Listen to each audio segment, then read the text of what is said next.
0105 0306. Jadi di sini saya akan menjawab pertanyaan soal tes.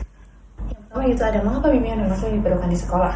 Bimbingan dan konseling diperlukan karena setiap peserta didik memiliki perbedaan potensi, minat bakat, serta masalah pribadi dan sosial yang dapat menghambat proses belajar.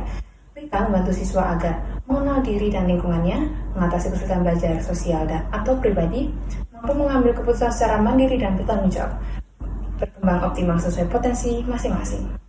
Pengertian bimbingan dan konseling. Bimbingan atau guidance, proses pemberian bantuan kepada individu agar mampu mengembangkan potensi diri dan membuat keputusan yang tepat sesuai dengan tahap perkembangannya.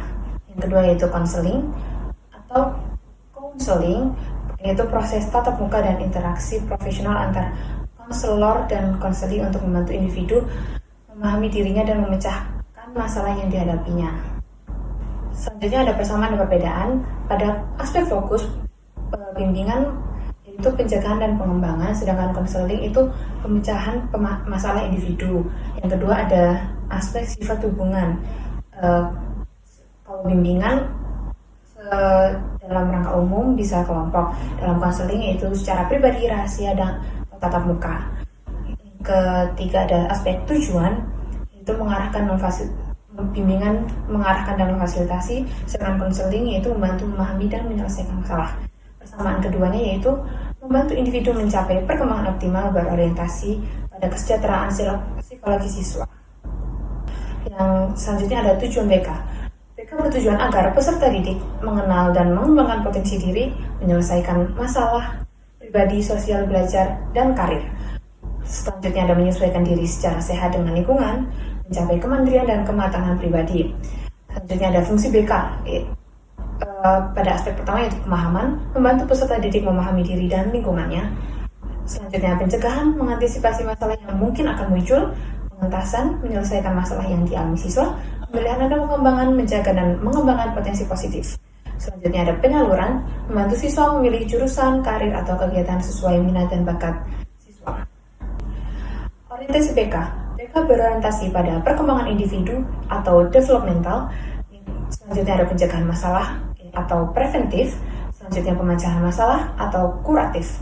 Pemeliharaan dan peningkatan potensi atau preservatif. Selanjutnya ada asas-asas dan prinsip-prinsip BK.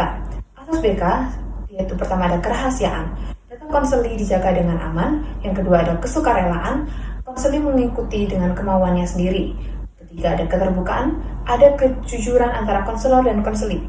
Yang keempat ada kemandirian, atau hasil BK diharapkan membuat konseli menjadi mandiri. Selanjutnya ada kekinian, yaitu layanan disesuaikan dengan situasi dan kebutuhan saat ini. Yang selanjutnya ada kegiatan, konseli aktif dalam proses BK. Yang terakhir ada ahli tangan kasus jika perlu bantuan ahli lain. Selanjutnya ada prinsip BK untuk semua siswa, bukan hanya yang bermasalah, dilaksanakan secara berkesinambungan, terintegrasi dengan program pendidikan di sekolah, tanggung jawab seluruh guru, bukan hanya konselor. Selanjutnya ada landasan kedudukan BK. Berikutnya ada landasan. Pertama ada filosofis, yaitu setiap individu unik dan berhak berkembang.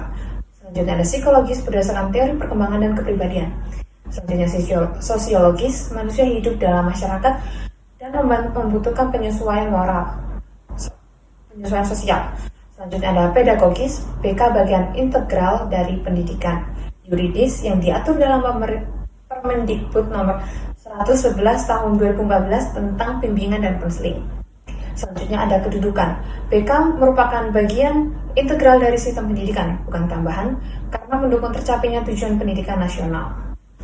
Selanjutnya ada 3 wilayah atau bidang BK dalam pendidikan formal. Yang pertama ada bidang pribadi sosial, yaitu mengembangkan kepribadian, sikap, dan keterampilan sosial.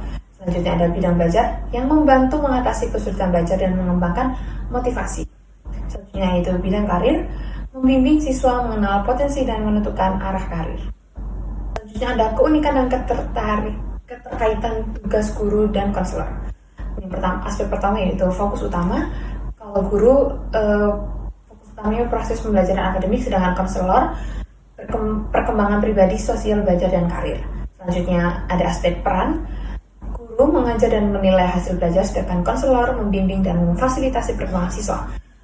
Keterkaitan antara keduanya yaitu guru dapat mengidentifikasi siswa yang perlu bantuan, BK dan bekerja sama dengan konselor untuk tindak lanjut. Selanjutnya yaitu ada karakteristik pribadi dan kompetensi profesional pendidikan abad 21. Yang pertama ada karakteristik pribadi, empatik, sabar, terbuka, menghargai perbedaan, memiliki integritas, kepribadian matang, dan beretika, mampu menjadi teladan dan inspirasi bagi siswa. Selanjutnya kompetensi profesional, menguasai teori dan teknik BK modern, membantu memanfaatkan teknologi digital dalam layanan BK, kolaboratif dan adaptif terhadap perubahan zaman, mampu berpikir kritis, kreatif, komunikatif, dan kolaboratif. Selanjutnya ada kemampuan komunikatif empatik guru BK.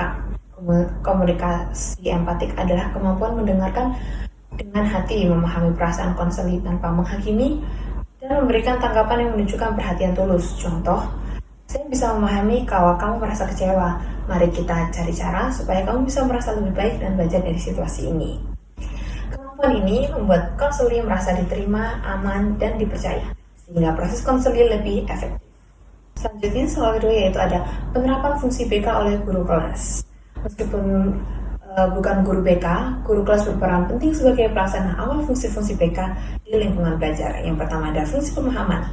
Guru mengamati karakter, minat, dan gaya belajar setiap siswa melalui kegiatan harian. Misalnya, guru mengenali bahwa siswa lebih suka belajar lewat gambar dan praktik, sehingga guru menyesuaikan metode pembelajaran agar siswa tersebut lebih memahami pelajaran. Selanjutnya itu ada fungsi pencegahan. Guru menanamkan nilai-nilai positif seperti disiplin, kejujuran, dan menghargai teman agar tidak muncul perilaku negatif seperti perundungan atau malas belajar. Selanjutnya ada fungsi pengentasan. Fungsi pengentasan, jika ada siswa sering murung atau sulit bergaul, guru melakukan pendekatan pribadi, mendengarkan masalahnya, dan memberi dukungan atau mengarahkan ke guru BK. Selanjutnya ada fungsi pengembangan.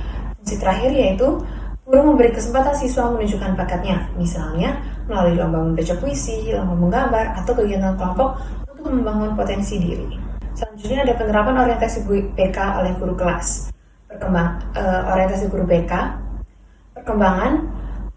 Guru menciptakan lingkungan belajar yang mendorong pertumbuhan sosial, emosional, dan akademik, misalnya memberi tanggung jawab kecil seperti menjadi ketua kelompok. Selanjutnya ada pencegahan. Guru menanamkan sikap saling menghargai dan membuat aturan kelas agar siswa tidak berperilaku menyimpang. Selanjutnya ada pemecahan masalah.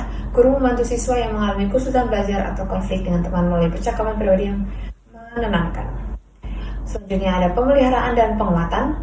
Guru memberikan penguatan positif seperti pujian, bintang kelas, atau bintang prestasi agar perilaku baik terus dipertahankan. Selanjutnya ada penerapan asas-asas BK oleh guru kelas. Yang pertama ada kerahasiaan. Guru menjaga rahasia siswa yang menceritakan masalah pribadinya agar anak tetap merasa aman. Yang kedua ada kesukarelaan. Guru tidak memaksa siswa bercerita, tetapi memberi ruang ketika anak siap berbicara. Yang ketiga ada keterbukaan. Guru menumbuhkan suasana kelas yang terbuka dan saling percaya agar siswa berani mengungkapkan pendapat. Selanjutnya ada kemandirian. Guru melatih siswa mengambil keputusan sederhana seperti memilih peran dalam kelompok atau cara belajar yang disukai. Selanjutnya kekinian. Guru menanggapi permasalahan anak sesuai kondisi saat ini, misalnya segera membantu saat anak tampak murung. Selanjutnya kegiatan. Guru melibatkan siswa secara aktif dalam kegiatan pembelajaran dan sosial kelas. Selanjutnya ada alih tangan kasus. Jika masalah siswa terlalu berat, misalnya kekerasan di dalam rumah, guru mengarahkan ke guru BK atau pihak sekolah. Sekian dari saya. Wassalamualaikum warahmatullahi wabarakatuh.